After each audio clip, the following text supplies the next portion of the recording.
In these examples, we are going to be finding the area underneath the curve. We don't quite have the math yet to do what's called the fundamental theorem of calculus. So we're not going to be able to use calculus on this. So we're trying to see what else can we do in order to figure out these areas.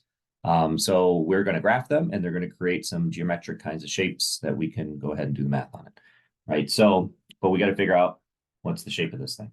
So we have an absolute value that is reflected, all right? So instead of it going up, our B is going to go down, and we're going to go from -1 to 2. So we're going to make a visual. And -1, 1, 2. And so normally we would have had this graph that would have looked like this, and it kind of would have went up 1 over 1, up 1 over 1. But now it's going to go the other way. It's reflected. And so it's going to look like this.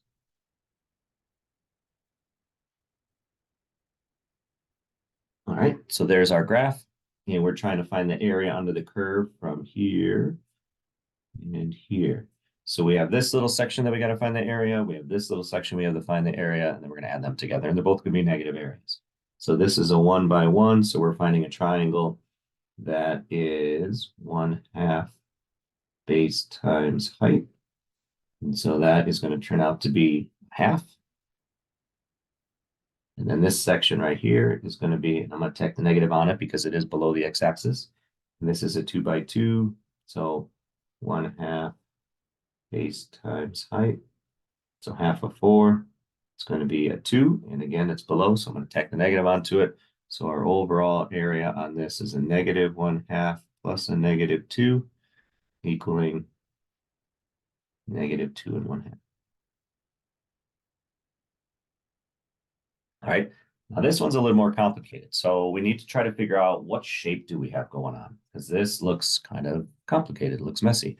So it's part of it is a recognition that if you've done a couple of these, you start to recognize, I feel like that's coming from something. And so let's go kind of backwards here a little bit. So right now that's your equation. So that would be a y equals the square root of 16 minus x squared.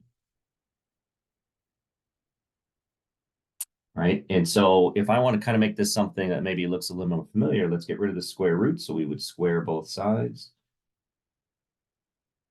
So that would be a y squared equals 16 minus x squared. And if we bump the x squared over, that turns it positive. And so we actually have equation of a circle. So equation of a circle is x squared plus y squared equals your radius squared. So this is a circle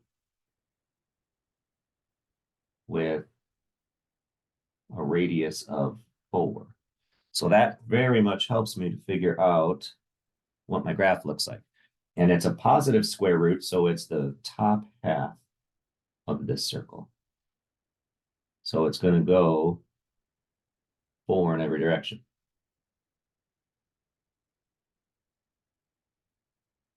All right, so we have a circle.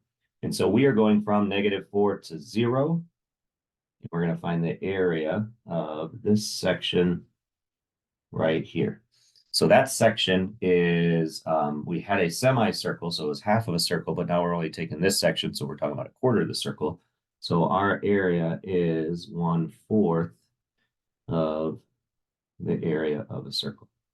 So our area is 1/4 of pi. Our radius is 4 squared.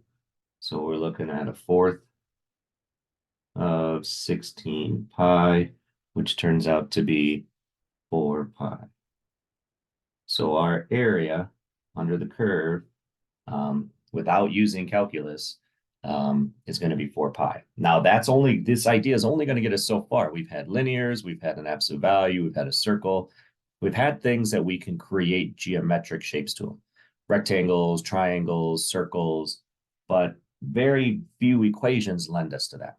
So eventually, very soon, we're going to talk about how do we deal with all the other types of problems.